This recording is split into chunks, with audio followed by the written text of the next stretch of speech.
আসসালামু আলাইকুম, সবাই কেমন আছেন? আশা করি সবাই অনেক ভালো আছেন। আপনাদের দোয়া আল্লাহর রহমতে আমিও অনেক ভালো আছি আলহামদুলিল্লাহ। যেহেতু ঈদ আইসা পড়ছে, কিছু মাছ তো কেনাকাটা করার দরকার। কারণ মাছ না থাকলে তো হবে না, শুধু মাংস তো খাওয়া যাবে না। এই জন্য আমি চলে আসছি মাছের বাজারে।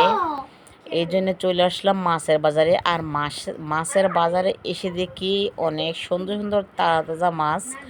আমি যে কাতলা মাছ নিলাম, তারপরে রুই মাছ, তারপরে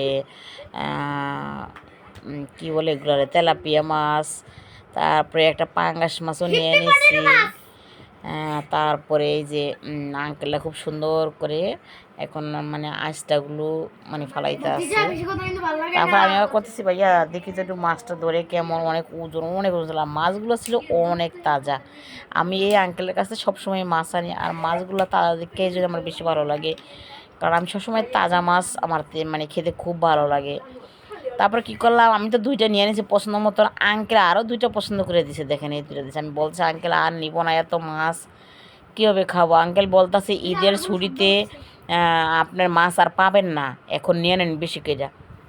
তারপরে কি করবো, আঙ্কেলে তো একদম 4টা মাছ দিয়ে দিছে, বড় বড় 2টা কাটছে, আর এই 2টা পর আবার দিছে।